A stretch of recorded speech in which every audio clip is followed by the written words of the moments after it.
Guests, speakers, media personnel, and all online guests, hello. Welcome to the Knowledge Primer 3 Rethinking Sustainability for SME event, the PSLB Knowledge Primer, SVC Commitment and SME Sustainability Leadership Recognition Scheme Awards presentation and launch of new Cohort sponsored by HSBC. I am Mimi. Hello, everyone.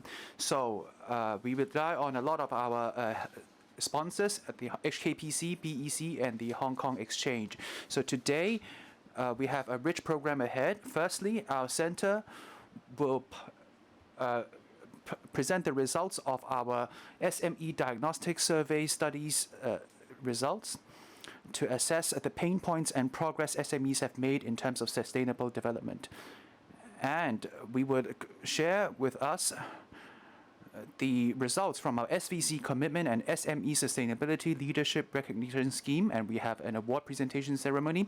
And we have also invited two of our corporate partners to share their experiences with us to inspire everyone. And finally, we will also announce the next theme of our next scheme and the participants. Without further ado, may we invite the Director of the Center for Civil Society and Governments, Professor Lam Wai Fung, to deliver opening remarks. Professor Lam, please. Hello, friends. Welcome, everyone. So I have a cheat sheet in front of me, but I don't need it. Why is that? Because I've seen so many of our old friends before we began, and I'm really grateful. So despite the pandemic, you still made it here. I'm so happy about that. I saw all my old friends. We mingled a little bit, and just the discussion is worth it.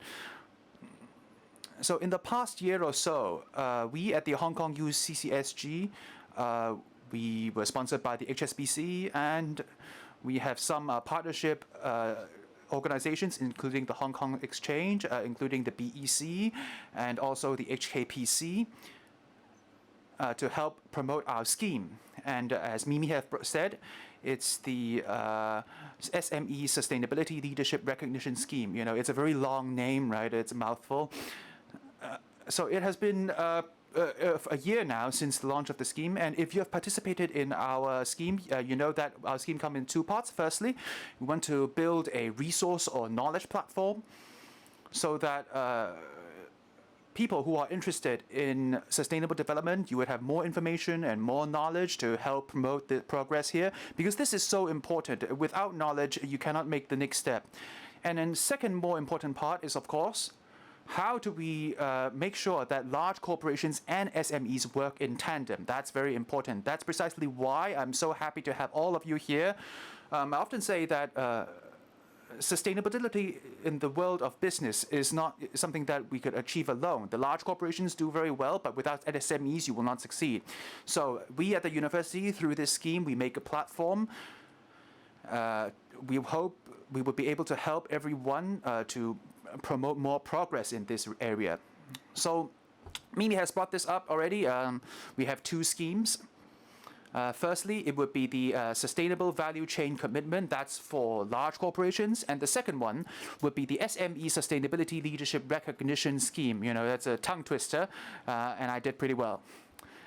So these two schemes, they're about how to work with large corporations and SMEs to nurture more knowledge and understanding in this area on sustainable development. And the most important thing is to cooperate. Large corporations have to help the SMEs, but the SMEs also provide a lot of drive to the large corporations in return. And through this plan and through this platform, we want to drive momentum. If in society we all work in silos, that wouldn't work. So in the past year or so, the information I got was that everyone who participated were very happy. They felt that it was very helpful, very useful.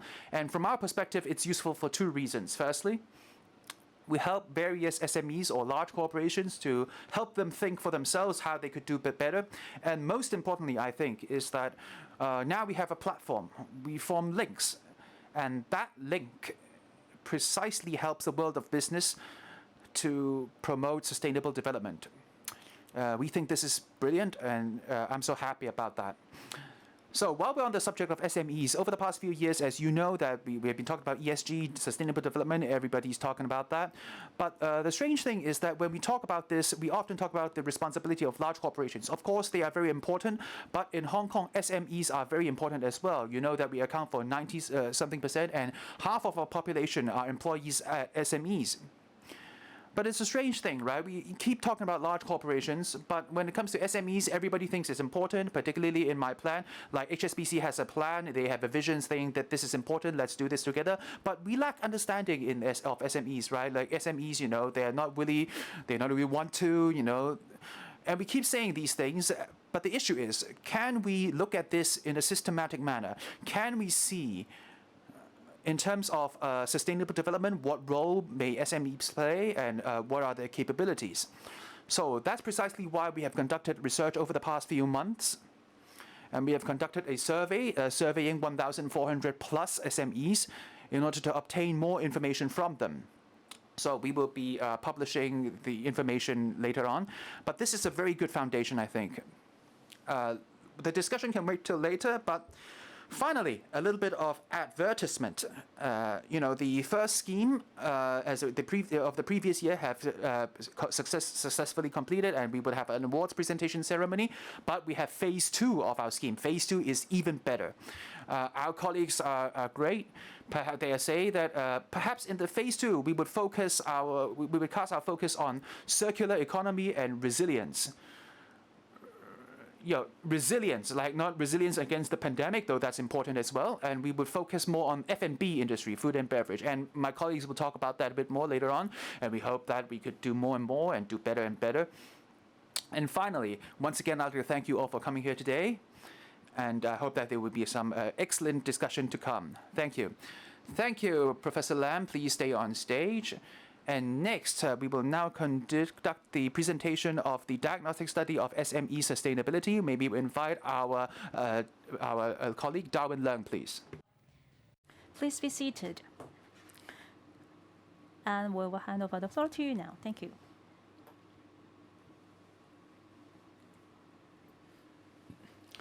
Perhaps we can stand up with the report in your hands so that our friends from the media can take photos of you both.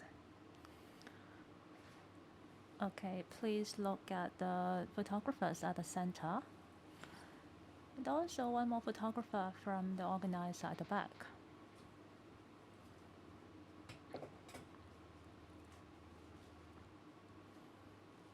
All right, thank you both. Please be seated. Okay, we're really handing over to you both.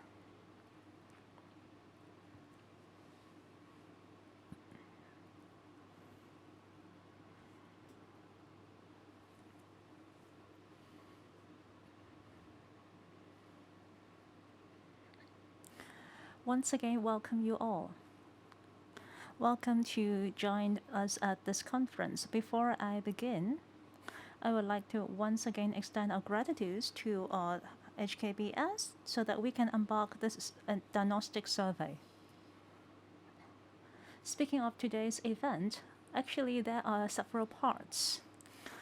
Due to the limitations of time, we will only focus on the major results of the diagnostic survey. The detailed report can be downloaded from our project website. Or maybe after the event, you can take a look at the samples at our reception today. Here is some background. Actually, Professor Lam has already threatened a little bit. ESG and sustainability has been one of the focus of recent years, but most of the attention are largely on the M&S and the listed companies. In Hong Kong, the SMEs taken over 90% of all the enterprises in Hong Kong. So they are actually one of the major foundations of the economy of Hong Kong. And the SMEs are also the suppliers or the contractors of the large corporates. Therefore, they have close ties with each other. In terms of the value chain, they are playing an instrumental role. That it is exactly why we need to conduct this study. Here are the key questions of the study. Does the way SME perceives sustainability affect their commitment? Second, what are the ESG and sustainability practices that the SME in Hong Kong have adopted most? Thirdly, what are the drivers and barriers or the hurdles that they have influencing their decision to adopt such practices? These are all the contents that you will find today. Talking about the methodology, as Professor Lam has stressed, since last November, we have started the survey until April this year. It is a Hong Kong-wide study. And that is exactly at the peak of pandemic, but we are very glad to be in touch with about 1,400 SMEs to join this study. The owners or the top management are our major targets of interviews, and they have about 11 to 500 employees. So here is a simple background regarding the industry sector of the SME interviewed. Most of them are in the import and export industry, retail, or professional services or financial services. There are also some from the construction sector. Looking at the size of the companies, over 70% of them have about 11 to 20 employees.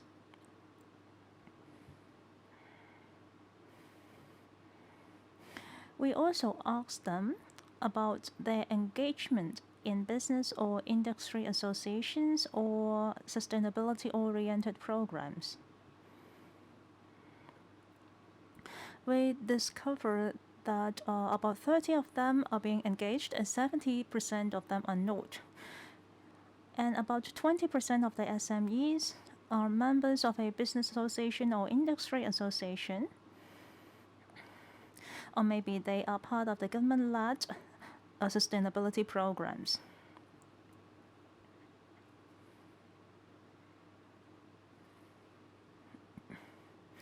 And would there be some higher levels of engagement? Would they join together with the NGOs or some smaller enterprises to promote sustainability? Or would they be part of the mentoring schemes? Would there be any professional mentorship that they are receiving? In these questions, you will notice that those who are engaged are even fewer. Having mentioned about the background, let me also share with you the key findings of our survey. I would divide them into four major sectors. First, about the perceptions. Actually, how do the SMEs perceive sustainability? There are two major observations. The first one, we discover that they are insensitive to long-term social ecological risk. From this chart, you can tell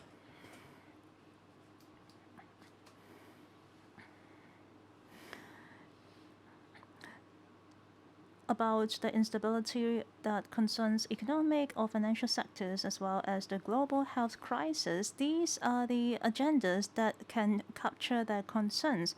However, for issues like human rights, inequality, climate change, or pollution, these are the long-term risks. For these kind of risks, they are not so concerned, comparatively speaking. We have also done some connectivity analysis. As we mentioned, some enterprises might have engaged in business associations or some sustainability-oriented programs. So for those who are engaged, actually they are more able to identify the sustainability challenges. In other words, if they are part of these programs, they will have a high capability to understand the overall risk as well as the opportunities. Our second observation is that, well, in the past, I believe that we have been focusing on the E, that is environment in ESG. However, the S, that are the social issues, are gaining traction as well. As you can see in this chart, the top three agendas are, as this is the top concerns of the SMEs, that is the customer satisfaction and trust. it has got the most of the attention. Secondly, there are some employees-related issues. Because of the pandemic, maybe the SMEs are more concerned of the morale or the well-being of their employees. Therefore, most of the SMEs have selected these three items as their priority action. Also deserves our attention is those who are at the bottom of the list. Talking about the corporate social innovation, well, actually, it is gaining popularity in the social discussion, but if you look at the percentages here, it is only less than 3%, which means the perception of the SME is quite insufficient compared to the general consensus. So what are the SMEs actually doing in the area of business sustainability? We have asked a number of questions about the perception towards the works. Most of the SMEs are actually quite satisfied with what they are doing. They find it effective. About 50% of the SMEs think that it is only neutral. But nearly 40% of the SMEs believe that their works are satisfactory and they find it effective, which is quite surprising to us. So what are the major areas that they perform well?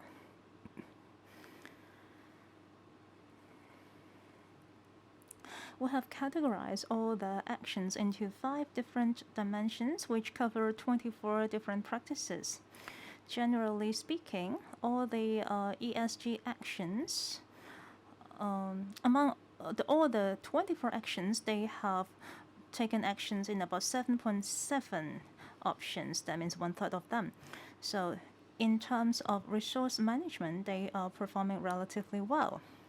However, for corporate governance or social innovation or corporate social innovation, they still have much room for improvement. Let us share a little more. Talking about the social innovation or the corporate social innovation, actually most of the SMEs have gone through digitalization.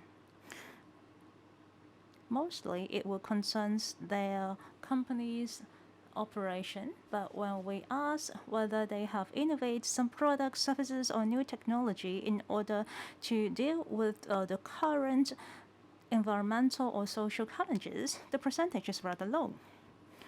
For details, you may download our full report. So what are the other factors that affect the performance in sustainability? We have once again done some further analysis, and we have 3 major observations. First is the employment size. Higher the number of employees, maybe they will have more resources, so their performance is relatively better. Second, the engagement in business and industry associations. If they are engaged, they will perform better. Third, if they perceive themselves as effective at advancing sustainability goals, then they will have a stronger motivation to perform better. So these are the major factors in the performance of sustainability. We also try to understand what are the reasons behind the actions. We have 6 insights to share with you in this regard. First, most SMEs think that they are unable to realize the growth opportunities and long-term benefits of embedding sustainability in the business core. About 40% of the SMEs think that they do not have enough knowledge and resources in this area. We are in touch with numerous SMEs and we have observed similar response as well. Talking about insufficient resources, it is mainly insufficient of finance, knowledge, as well as time. A lot of SMEs told us that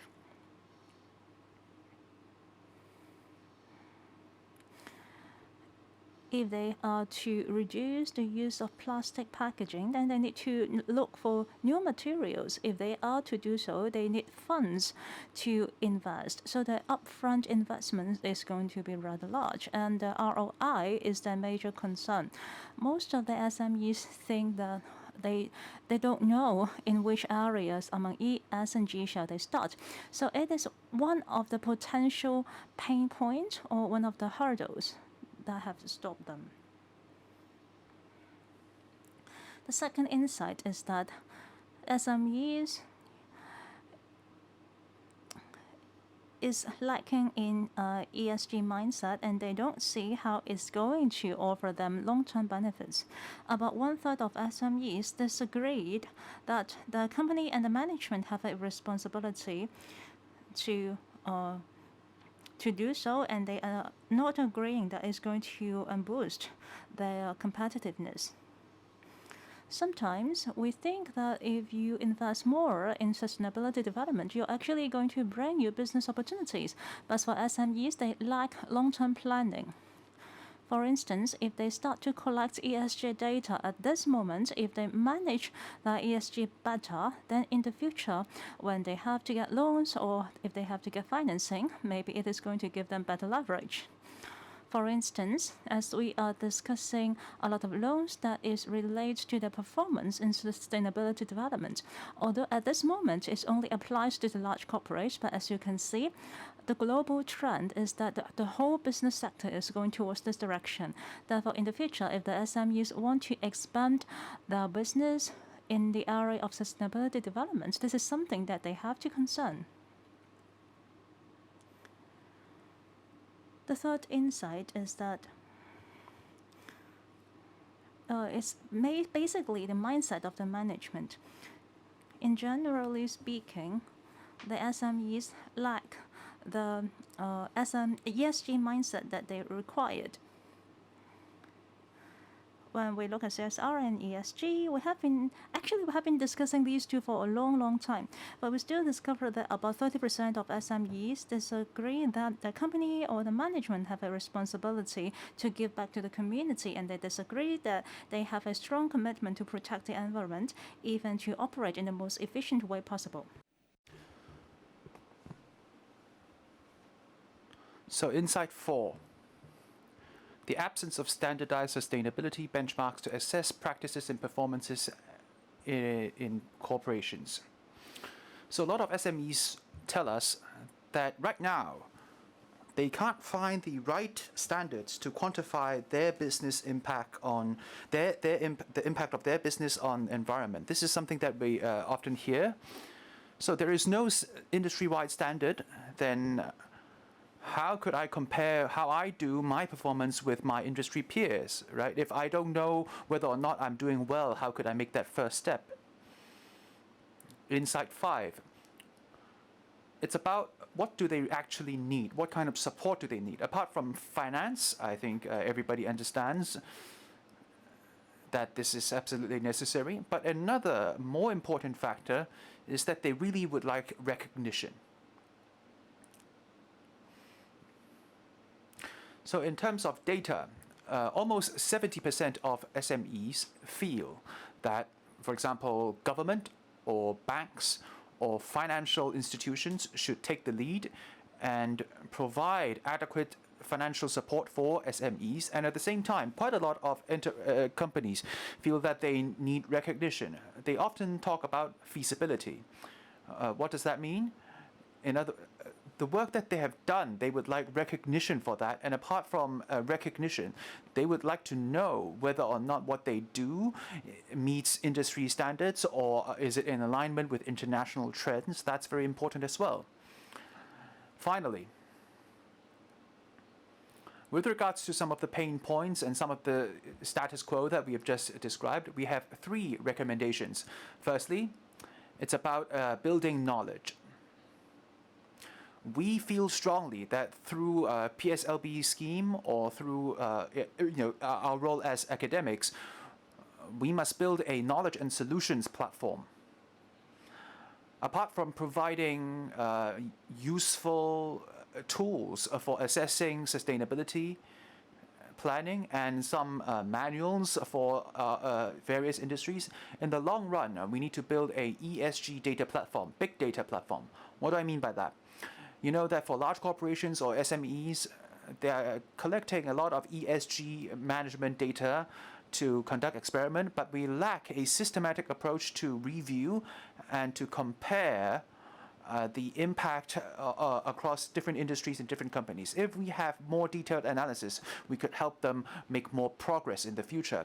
And in the long run, what we need is to nurture new ESG talents. I think that in academia or within our team, we must provide cross-disciplinary education and training. When we talk about ESG it's about many things, apart from environmental management, financial planning. There's also social innovation, supply chain risk management. We need cross-disciplinary participation to provide experience and knowledge in order to help the world of business do even better in ESG. So another recommendation is to build an ecosystem. How do we build a collaborative ecosystem to promote progress? So we want to emphasize one point. Collaboration is not something that you understand traditionally, like we work with NGOs and we would just work vertically with buyers and suppliers. We're talking about cross-industry collaboration.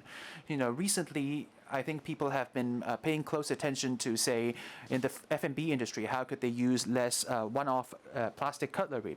At first, people were saying, oh, just use less, right? Or try to switch to more environmental friendly materials. And gradually, we found that there are a lot of new startups out there, and they are saying that there are a lot of new alternative materials which can replace plastic.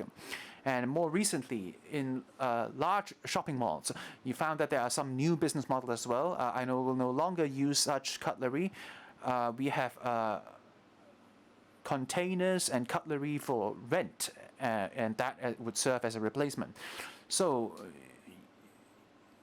we can see that more possibilities arise from cross-disciplinary collaboration.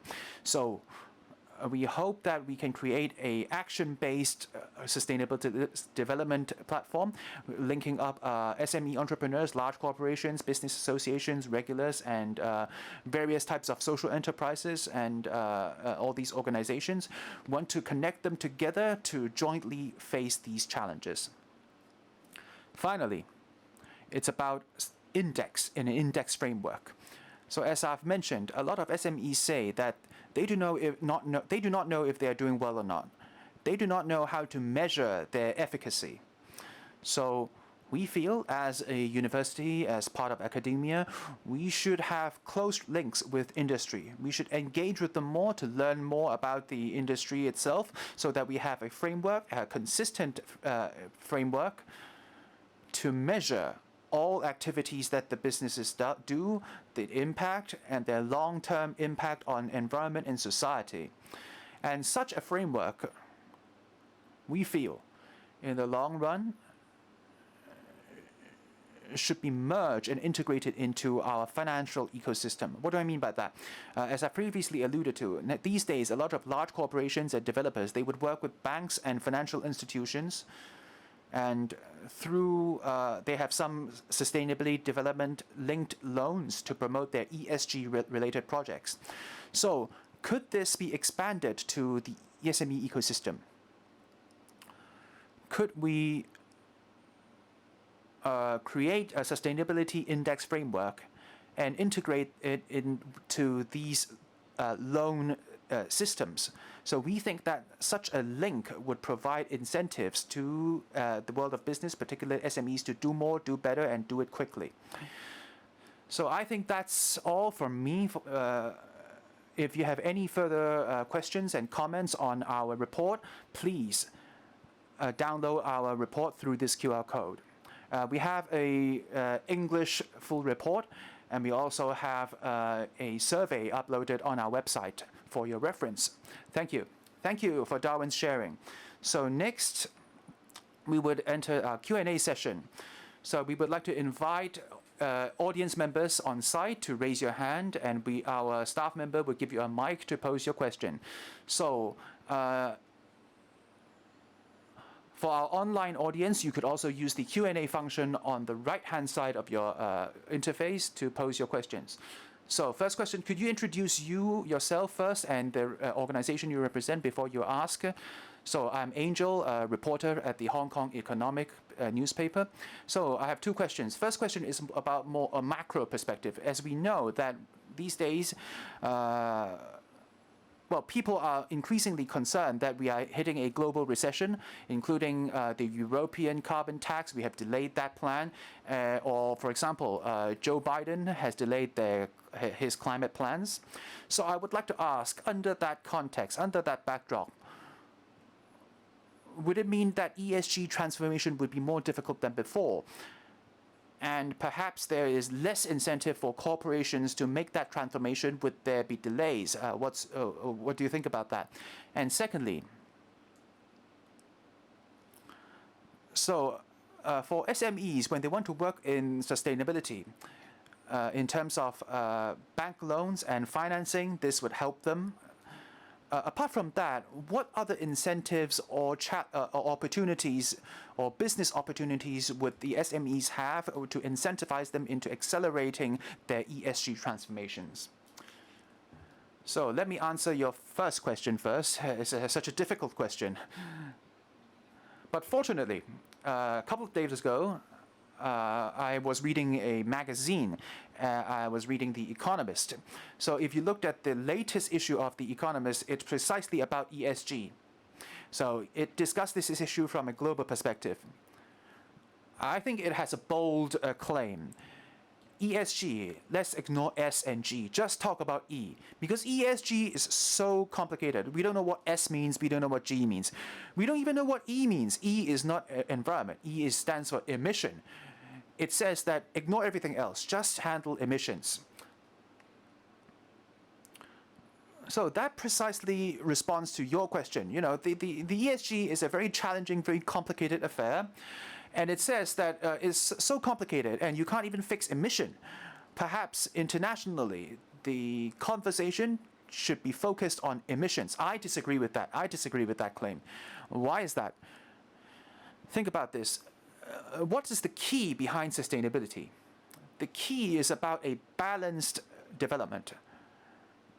So this is precisely different from what we've done before, like we made money and we use that money to improve the environment. You know, in this day and age, when we talk about ESG, this is precisely a step forward, more progress.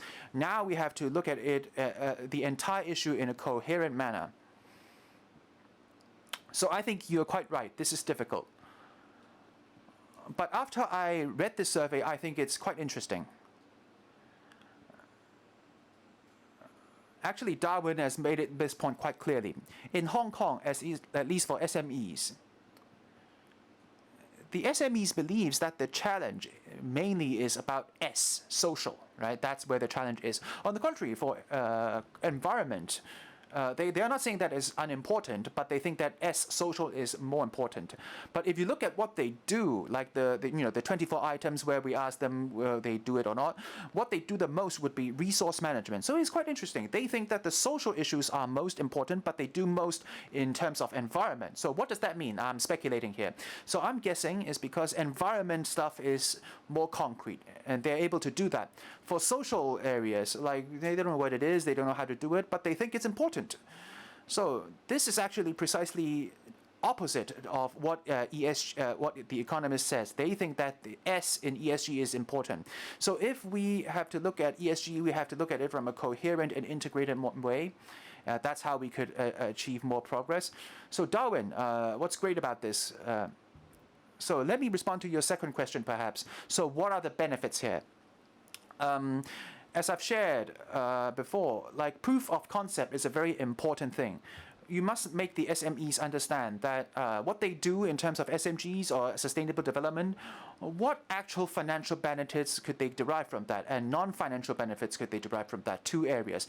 So business opportunities. I think there are a lot of SMEs, they actually do very well. Like right here, as we understand, some SMEs, in terms of social area, they do very well, like including how do they provide a family-friendly environment, a flexible, particularly under the pandemic, a flexible working hours, that's very important. So once you have built a stable team, a team with good morale, and you could retain talent, these are non-financial benefits. That could actually benefit your long-term development at your SME. So I think there are a lot of SMEs here. They really understand what I mean. So is it all about calculating emissions and how many emissions could you cut and how much could you help in terms of contributing towards salvaging climate change, etc.? I think that's not everything. You know, balanced development, as Professor Lam has said, balanced development is a very important element as well. Follow-up question. So everybody else who would like to ask a question, please feel free to raise your hand. Follow up on the previous question. So just now you said that S, social, is where people find most things most challenging. But I'd like to ask a little bit more about E and environment. What we now see is that the trend is about, you know, coal or natural gas. We have to use more natural gas and coal once more. So in that regard, do we face any problems? Perhaps people would prefer to prioritize economic development and neglecting other very important issues and concerns. Let me try to answer that.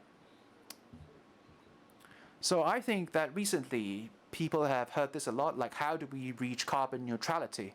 How do we achieve zero carbon? So we have a framework which makes a lot of organizations, a lot of businesses and companies, they have to leverage their innovative minds. You know, they may have to improve their equipment, they may have to rethink their manufacturing process, or even when it comes to transporting their products, there are a lot of carbon emissions involved. They have to think about everything that happens along their value chain. So that forces, or I shouldn't say force, perhaps that this facilitates everyone to rethink their past economic models and past practices, to think about perhaps there are other more sustainable ways of doing business. So perhaps later on we will talk about circularity and resilience, and that would be precisely address that issue. I think that would be the future trend. Oh. All right. One more friends of the media. Please briefly introduce yourself and your organization. Hello, I'm from Tai Kung Po. I'm Annie. The pandemic has lasted for over 2 years. So how does the pandemic affect ESG? Is it a positive force or is it a barrier? Because the RAT and the face mask has created large amount of garbages. And since we are consuming even more takeaway food, so maybe there are even more only the disposable utensils. So what do you think about the impact of the pandemic towards ESG? Secondly, in your study, I noticed that over 30% of SME find that ESG is not really important in the business operation. So how can we enhance our publicity and education so that they will understand that ESG is actually bringing positive impact to the operation of their business? Let me take this question. Well, for the pandemic, it brings us both risk and opportunities. But risk is not just how it hampers business operation. Because of the pandemic, we rethink how exactly shall we operate our business. Well, I see Olivia with us. Can I mention your name? Okay, she is from a Japanese company, and we have interviewed Olivia back then. And her response is very remarkable. She will invest a lot of time and effort into improving or facilitating the work-life balance of her employees. She also cultivates a very good corporate culture. Since the pandemic has created numerous uncertainties, but she has a group of very faithful employees. They are willing to take the extra mile in order to handle matters in a flexible manner. That's why I meant by both risk and opportunities. It is all up to you. If you have the sustainable mindset, then you will turn it into an opportunity. But it's not necessarily that whenever there is a risk, there will be an opportunity. It all depends how you think. If you are able to think out of the box, you can always turn the risk into opportunity. For example, now we work differently because of the pandemic. The workflow of our production is also different. So how shall we rethink? Well, as we have talked so much about ESG, it is a drastically different direction. So how can we rethink our work process in order to take one step forward? Here is another point. Our center connects with a lot of large corporations. Because of the pandemic, they started to discover that they shall actually contribute more to the society. They have huge momentum. It is as if they are competing with each other in doing good things. I'm not saying that they do not have a good heart. I'm not saying that it's all just about grand gesture. But since the expectations of the society has changed, they have captured such signal. Therefore, they are also contributing a lot. In the past 2 years, we see a lot of caring programs from the corporate. As we talk about sustainable development, we are not just focusing on environmental protection. We are also trying to promote how can the business operation create social good. And the pandemic is actually a strong incentive. In the last couple of years, everyone is suffering. But it is also time for us to think. If we are able to change, opportunity is always at hand. Will you take the second question? Okay, because of time, we can take one more question from the floor. Audience on Zoom, if you are interested, please take this opportunity and submit your question.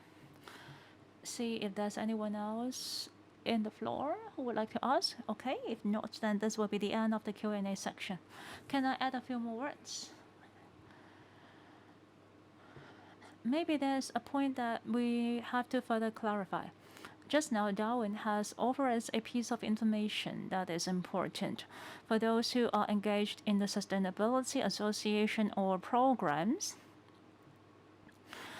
well, actually, there are only 10% of them who are engaged. Actually, we have asked if they are interested or if they intend to be engaged. There are a large number of them who are interested. Only about 10% show that they are uninterested. What does that mean? That means that there is huge potential. A lot of SMEs are actually considering. They are interested. Only 10% of them are totally uninterested. It is exactly what you mentioned. How can we organize even more activities or events in order to encourage them to walk the talk? You know, it's us, it's all of us. We all tend to procrastinate.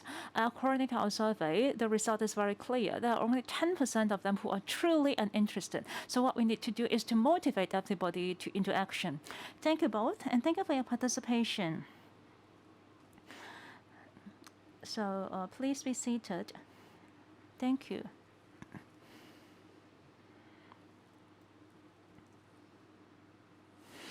As Professor Lam and Darwin has mentioned, SME is actually very instrumental in promoting transformation in social, environment, and economic changes. Last year, we have worked together with the SVC as well as the SME Sustainability Leadership Recognition Scheme so that we can encourage both of them to plan better for sustainability development. We would like to take this opportunity to invite all those who have participated, and we will deliver the certificates in order to encourage them to materialize their planning and to build together the ecology of sustainability development. We would like to first invite Mr. Zhang Huifeng from HSBC, Corporate Sustainability Development Director from HSBC, and also Professor Lam Waifeng. So here are the awardees. We would like to invite representatives from Japan Airlines and the SMEs that they invite, Itochu Hong Kong Limited. Please come forward for the souvenirs as well as the group photo. Thank you. And other partners of Japan Airlines and Secure Information Disposal Services Limited, they are unable to attend today, and we will send them the certificates later on.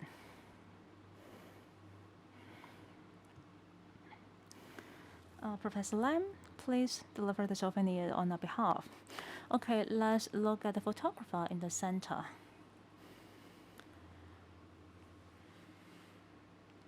Okay, camera in the center. Okay, Professor Lam and Mr. Zhang, please remain on stage. We would like to invite the representative from LH Group as well as the SMEs partners, that is the Pacific Food Services Equipment Company Limited and View Food International Company Limited. We would also like to take this opportunity to take a group photo together.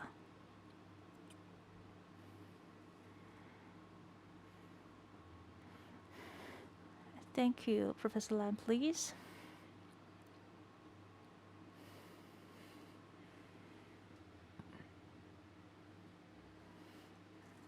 Okay, the yellow souvenir is for the large corporate. So let's look at the photographer in the center.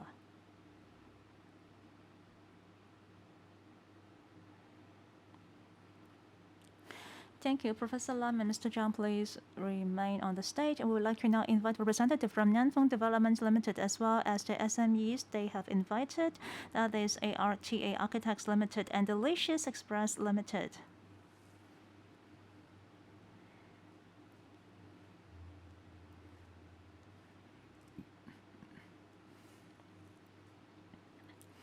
Please also deliver the souvenir to our representatives of SMEs.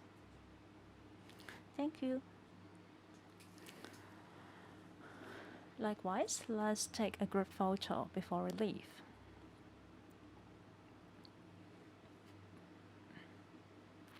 Thank you. Professor Lam, please remain on stage. Thank you, Mr. Zhang. We would like to invite Executive Director of Mr. Ng Ka-wing from BEC to join Professor Lam for the souvenir. We would like to invite New World Development Company Limited as well as the SME partners.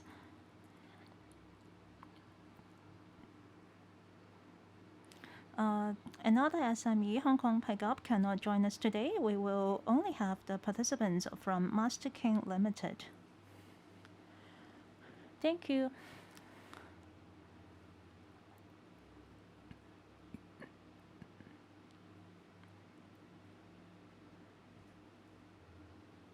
Thank you very much. Hotel Group, together with the SMEs, they have invited including Lore Limited and Novotex Textiles Limited to come on stage to receive the trophy and stay for a group photo. 而家我哋有請 Now we would like to invite representative from Rosewood Hotel Group and also Lori and Novotex Textile Limited. They are inviting SMEs to come to the front for the souvenirs.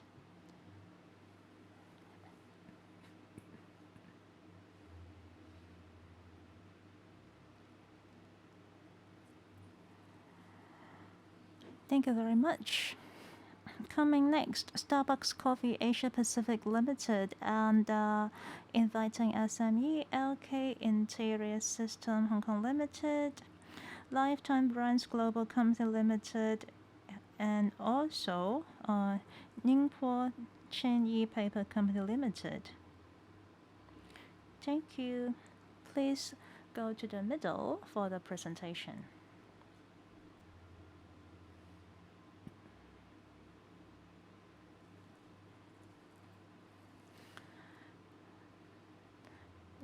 Okay, let's look at the camera for the group photo.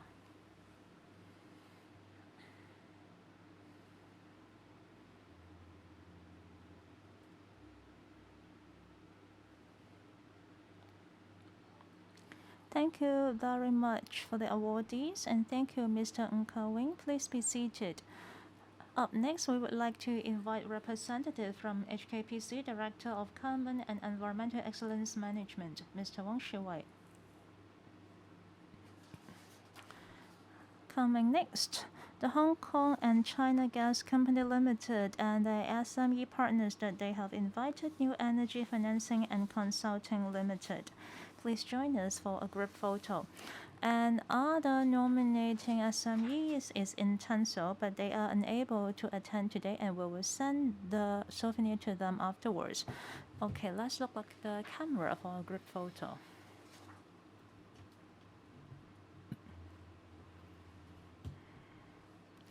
Thank you very much, and thank you for the awardees. Apart from the invited SMEs, we also have some individual members who have joined the competition in order to contribute to sustainability development. We would like to invite Ms. Vicky Au from The Visionary. Okay, please proceed to the middle. Let's look at the camera for a group photo.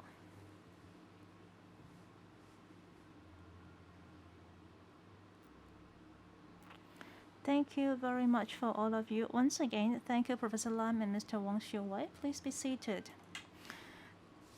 Today, we have invited the participating enterprises to join us. And of course, we would like to take this opportunity for their sharing so that we can learn from the journey.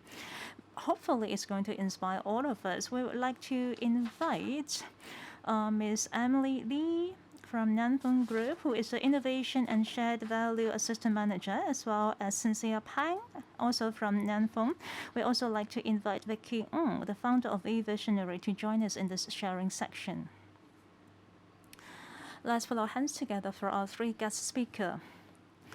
Dr. Winnie Law, the Deputy Director of CCSG, will be the moderator of this section.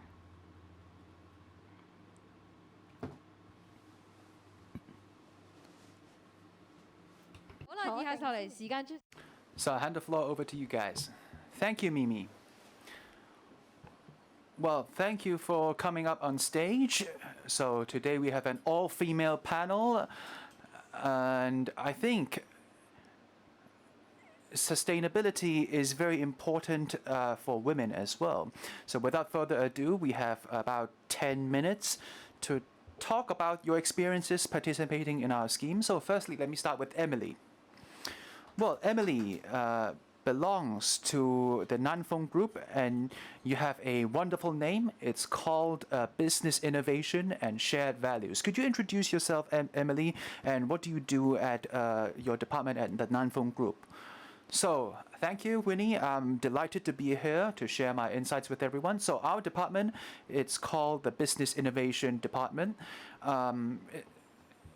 It's slightly different. I think in many departments there would be an ESG department, and we are slightly different in that regard. But overall, we promote ESG within our group, and we hope that we could implement ESG into each and every department of our group and to make that one of our core values. From goal setting to daily life, how do we measure our different actions with regards to ESG, and we hope that we could implement that into every department. So earlier on this year at our company, we have set a sustainability development framework. It's ZOET. It's social cohesion, wellness, and E it would be environment, W would be wellness, and I would be innovation, and T would be technology, So this sustainable development framework means that everyone at our group, from management, senior management to our frontline rank and file staff, everyone knows the future development of our company. And when we set different programs, when we plan for make different plans, we clearly tell everyone what must we do under each of those pillars. So at our company, apart from E, just now Professor Lam has shared that. There are various guidelines and standards when it comes to environment internationally to inform us how to do. But for S, we care about S social as well at the Nanfeng Group. When we are designing, say, a community project, we have to think about our different programs targeting different audience. We use different channels, different languages, and different medium to make sure that everyone could learn more about and to, in the end, achieve more, and we should achieve measurable results. And how do we do ESG overall? That's something that we are trying to do at Nanfeng Group. Thank you. And another very important point is that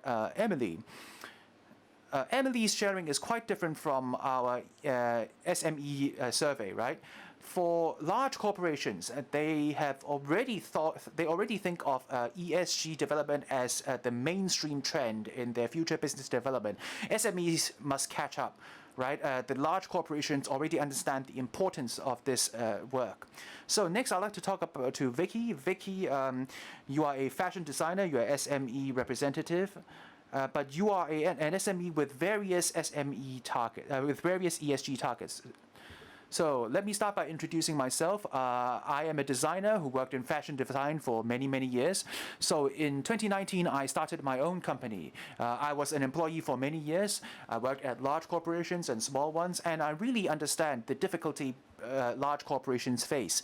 And as an SME entrepreneur, I try to do what I can. Well, I call myself an MT, a manager and trainee, but I'm an SME manager and trainee. I hope that I could interact with various corporations to find new solutions. It's very interesting. When I first started up, I went to many different exhibitions and I would deliver this message. And people don't get it because turns out in the fashion industry, it's difficult. It's too fragmented. Starting from design, the entire value chain is very much divided very finely. In the end, I worked on my own brand, my own product, and I told people how do I operate my own products and make my own products. And through demonstration, starting from year 2020, I received a lot of support. Apart from SIE, I also have other support. And a lot of various corporations are starting to work with us, and very fortunately this time we are able to join forces with Nanfeng Group via the PSLB. And the Nanfeng Group is started in the textile world as well, and we want to try to work with them to find new solutions in our industry. So in the two schemes that my colleagues have introduced, I enjoyed one of the activities very much myself. The SMEs participating in this scheme will be matched up with a large corporation, and they are not obliged to pick the large corporation that nominated them. They could pick any large corporation on that list and meet them one-to-one and discuss things. And Vicky chose Nanfeng. I think this is quite a unique combination because I really want to let everybody know that sustainable development is not just about charity, is not an expense. It really brings forth new business opportunities. Sincere, could you tell us, because of this opportunity, you connected with Vicky, and I think you guys are starting a very meaningful project. Could you give us a peek into that project? So let me introduce myself first. I am a management trainee at the Nanfeng Group, and by July I would have joined the Nanfeng Group for 1 year.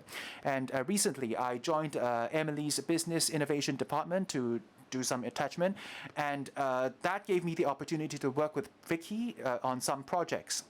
So we do not have a very clear target to say that we must be able to achieve a certain thing, because right at the onset, we knew that Vicky would do more in terms of fashion and textile, and we at Nanfeng Group, of course, we started out at the textile industry, and we love adding textile and fashion elements in our projects as well. And with that broad direction of travel, we would explore various opportunities with our various business units. Rather than opting for a one-off cooperation on a certain project, we would, buy a certain service, or we would like you to provide a certain product for us. We don't do that. Our current model is that we would work together with various business units to see if there are any collaborations or more long-term efforts we could do. So I went with Vicky to various business units to discuss things with our colleagues. Oh, so what Sincere described, in our eyes, is a very innovative way to do business as well.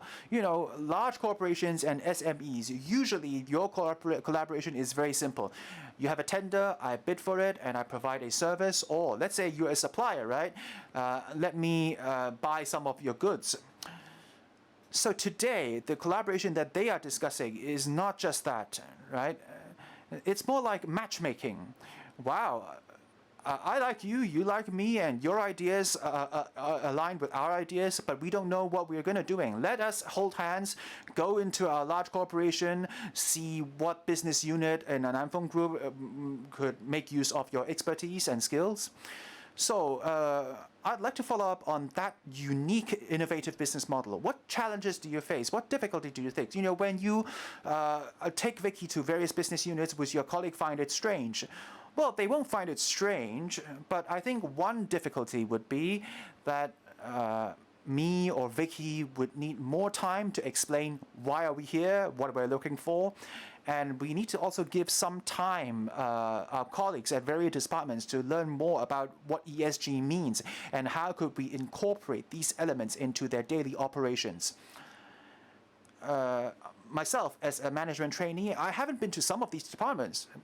And perhaps other companies will have their own ESG departments as well, and those colleagues may not know very well what the actual needs are across different business units. Sometimes we have to talk with the rank and file team members to learn more about what they do to find collaborative opportunities. And sometimes interesting things happen. We find out that perhaps different business units have similar needs. Then perhaps we could group these things together to find the same partner and work with them. Because sometimes when it comes to innovation or social impact, people may think of it as a very small project, and it's not very cost effective to hire a specific service provider for it. But if you look at it from a more macro perspective, right, to understand the needs for different business units, I think that's how we could nurture more collaborative opportunities. So a follow-up question for Vicky. This very innovative business model, from the perspective of SME, what are the pros and the cons? I don't know how long I have to accompany you before you give me any business. Or would you think that, wow, I could leverage my abilities and to explore my own potentials, right? What are your observations? So, as I've mentioned, I have my own brand. It's called Revisit. Revisit is precisely, we want to explore everything. And I understand that in a corporate, if they could do sustainability issues, then they already would have done it, right? But it's just that their different departments do not have a solution yet. So I don't mind at all. I really like to go with Sincere to discuss these things. We discuss these things in length and to offer new proposals for these business units, perhaps. I think it's meaningless for us to offer a proposal unilaterally. We must provide the service that the user actually needs. So later on, we started to visit various departments to talk, to introduce who we are, and we find that, turns out they can already do certain things, and where they still have gaps, we could provide more solutions for them. We have to act, not just think about doing something. I personally feel that there is so much learning to be done here. Starting from the need, we have to hold hands and to find what the need is. It's not about we already have a tender here and we're just picking a service provider. It's not like that. We actually start from zero, right? We just think that we have the same sustainability mindset, and perhaps on that basis we could explore opportunities. And we find that very interesting at our team, and we feel that this is a very good way to integrate sustainability mindset into sustainable business practice. So I'd like to ask you for more of your experiences. You know, right now you are trying very new things. I think it's new even for you. Do you have some tips to share with all of us for both large corporations or SMEs? How could they make preparations to do what you're doing right now? Perhaps we can start with Emily. Well, that's such a great question.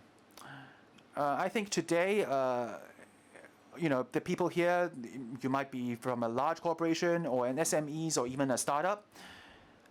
This is a question we frequently ask ourselves. When we are making a program, what do we have to look at? What's important? And as Vicky has mentioned, it would be the needs.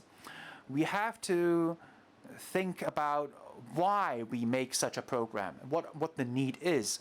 And sometimes I feel that compared with large corporations, SMEs are better positioned to understand the needs of the actual end client and what are the pain points.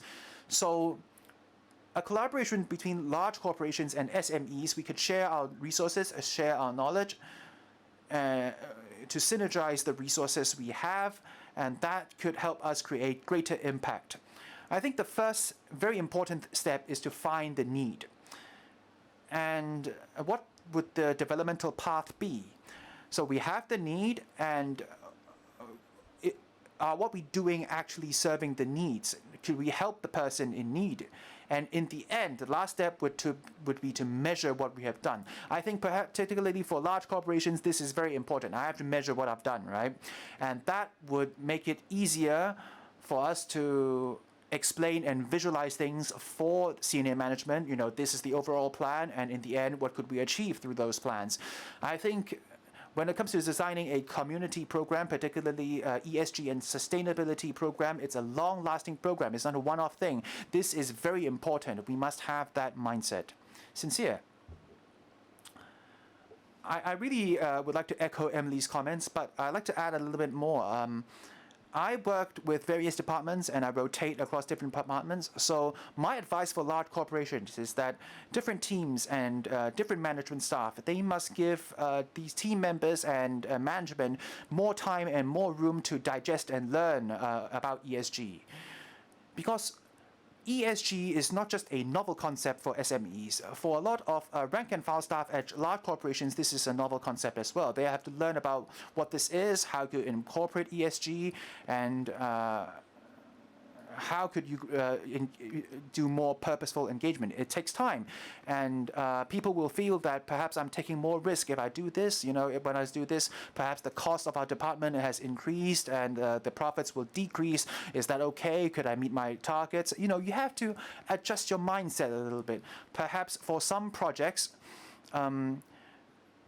you should adopt the attitude of trying new things, testing, experimenting. You have to have some room for trial and error.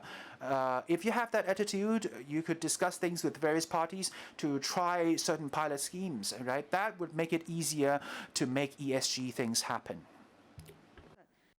I can share a little bit too. As from my company, we have a mission statement because we wanted to transform into sustainability.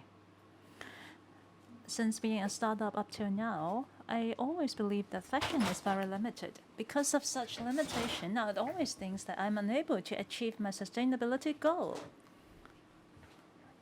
But now I think as long as you are willing to dive into whatsoever with a creative mind, you can even work on your business model.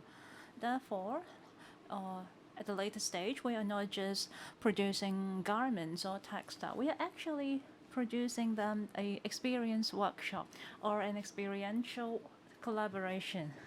I believe that as we explore together, we will be able to find a solution. It's like we can revisit our business model. By doing so, we can achieve sustainability. It can be three-dimensional.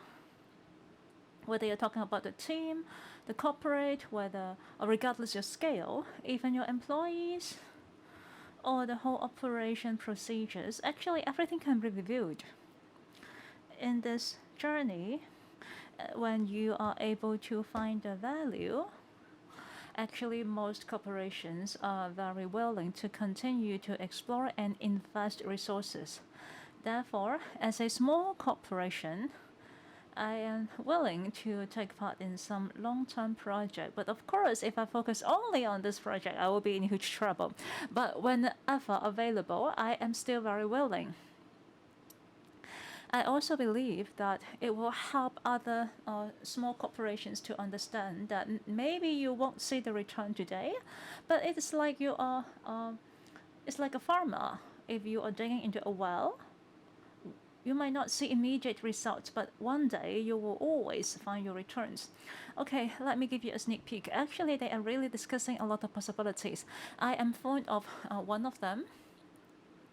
Non-Fung Group actually have some needs to create staff uniform, and they are very interested to see if Wiki can help design. And Wiki say, or maybe it's not just me. Let's try to understand the needs from the user end. Even in the procedure of manufacturing the uniform, they are not just looking for a factory. Actually, they are looking for a group of housewives. As Vicky mentioned, she has talked about workshops. Maybe we can offer them some trainings. Probably they are the ladies who used to work at the factory, but now they have retired. They have become grannies now, but we can always try to recommit them as resources of the society. It's a very simple example, but with that, you are already fulfilling both E, S, and G. As for the fabric, they always try to use some upcycled plastic materials. I'm not sure if this is going to be the end product. I'm not sure if it's going to be successful, but this is already very exciting to me. Thank you very much for your sharing. Let's put our hands together for our three guests. And thank you, Winnie, for moderating this section. Please return to your seats.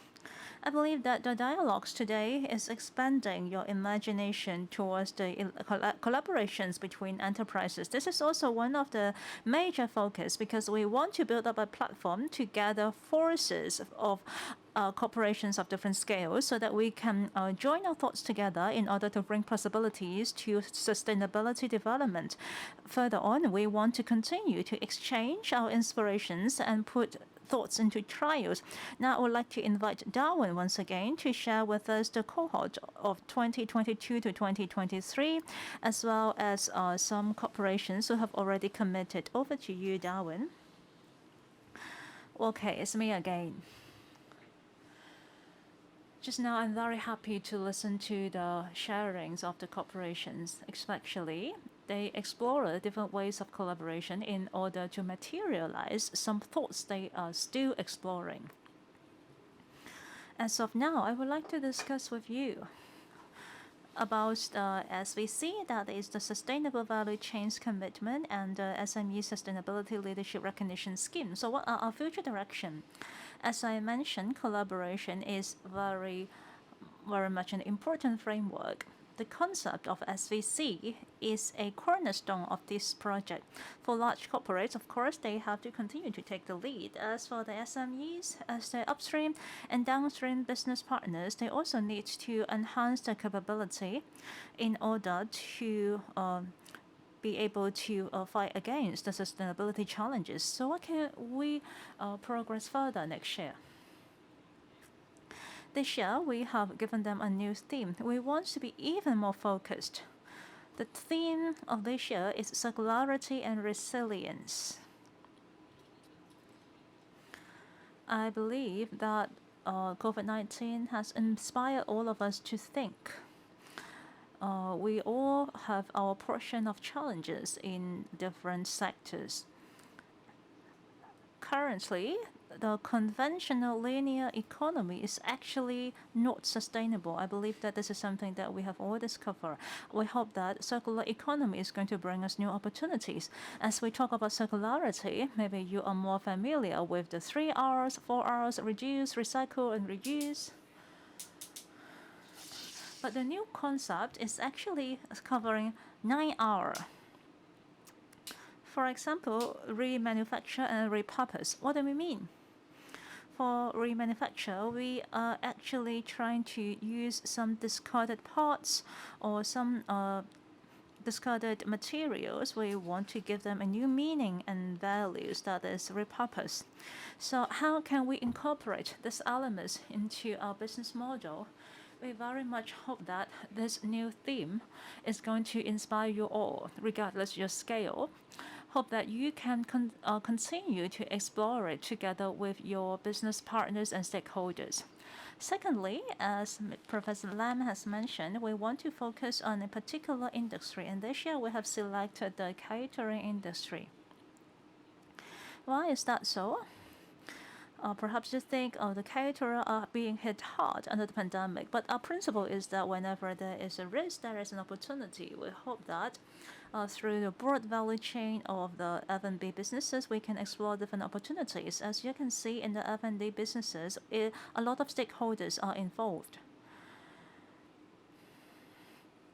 You can name numerous types of operators in this industry. Also, they have their upstream suppliers as well as downstream partners, including the cleaning companies, etc. Also, the shopping malls. It might involve the property management company and the landlords. They also have their own needs and pain points that needs to be tackled.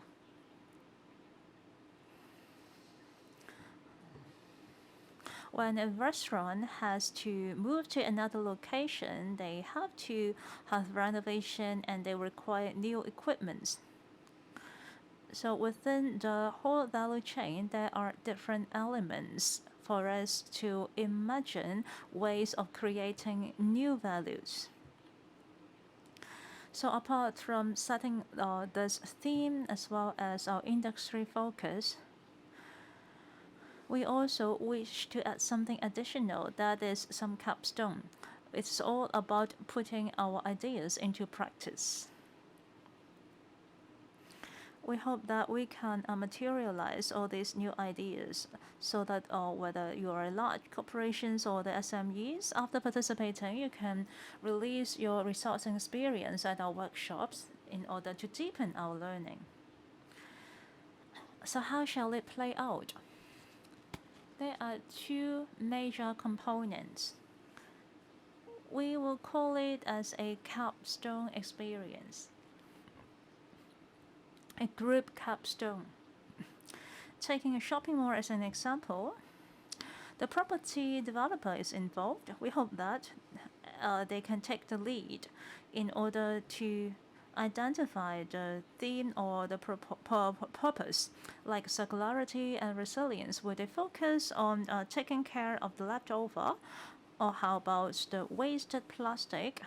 Can we focus on the upcycling or the remanufacturing of that? There are actually a lot of new ideas and projects. In recent days, we are actually hearing how people turn plastic waste into construction materials. So these are all examples of upcycling.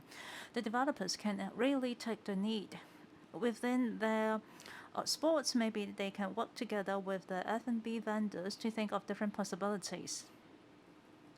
For the large corporates within the shopping mall, they can nominate 2 SMEs to join our projects in group capstone so that they can join their minds and hands together to think of some new projects regarding the leftovers. So this is what we meant by group capstone. Of course, we understand that not every corporates have the time and resources for that. Can the large corporates do it on their own? Of course. As long as you are from the F&B sector, you can always nominate your SMEs. Then within your own business model, you can think of a new project. Then our team, what is the role of Hong Kong U? It is actually very simple. Here is the capstone journey. Whether you are joining the group capstone or individual capstone, you all have to go through these 4 phases. First, ideation. You have to make use of the self-check tool developed by the PSLB, and to set up roadmap and action planning. The new elements this year is that we have arranged for 2 ideas jamming hackathons so that you can all be inspired to think of some new ideas and creative projects.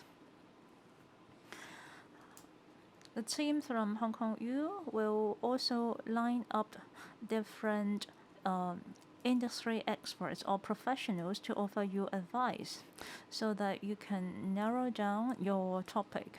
After phase 1, we will enter into phase 2, that is implementation, for about 6 months' time. Okay, for the group capstone, maybe within the shopping mall, you can line up different stakeholders, or even you can introduce some startups and NGO to materialize your projects.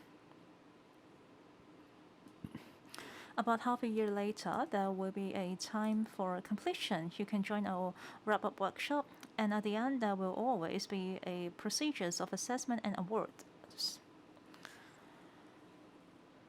Regarding our timeline, okay, actually it's going to kickstart very soon. So please grasp this opportunity. By the end of August, please show us your intents, or if there are some business entities that you wish to partner with, please contact them and connect with us anytime for discussion. Perhaps you are aware of the basic participation. You see the word basic there, right? Because I have been collecting comments from you. Some of you said that I am eager to join, but maybe I don't have that many stakeholders to join this capstone together. Actually, you can follow the model of 2021. You can just focus on the planning phase. You can just create a roadmap and a self-check tools. After joining the coaching section, you can also complete your own project of the new year. So you can join us on the capstone level or basic level. A few more information for you. For the big corporates, what are you expected to do? Once again, 3 steps. First, you can nominate your business partners and support your SMEs. The support can come in different forms. You can attend the workshops with them, or you may offer them some other incentives to encourage your partners in this participation. Finally, disclose your long-term sustainability goals. As for ACT, we have group or individual capstone for you to choose.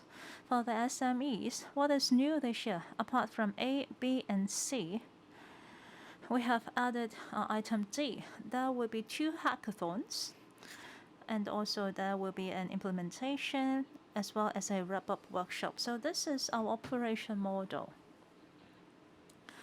This is all I would like to introduce, and I sincerely hope that to both our audience online and at present, for those who are joining the KP3 and this event, please join us this year, and hope that we can explore even more opportunities together with other stakeholders in our value chain, so that we can all contribute ourselves for our society and environment.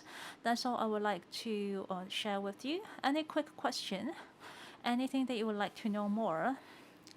You are welcome to raise your questions. Audience online, you may also submit your questions in the Q&A chat box.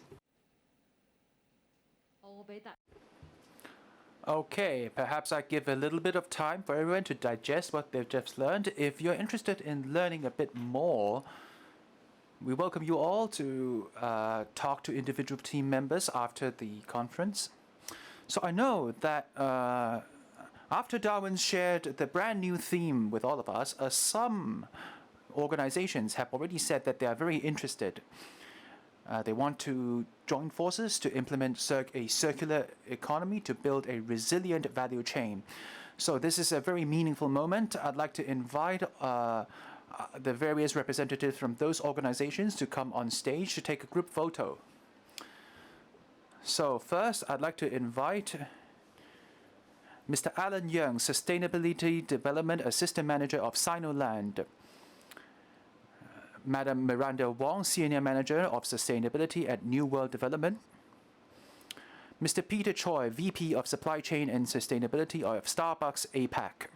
And of course, we have to invite our sponsor, the representative of HSBC, Mr. Zhang Fung, Regional Head of Corporate Sustainability, to come on stage to take that group photo, and we have some props for everyone.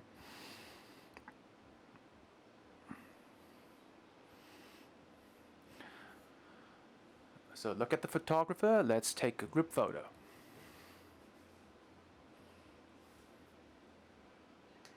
Okay, thank you. Thank you to all these organizations who have pledged their support. I believe that this would be a very fruitful year for all of you. Please be seated. So this is almost a wrap for our news conference today. We hope that you could participate in our future events.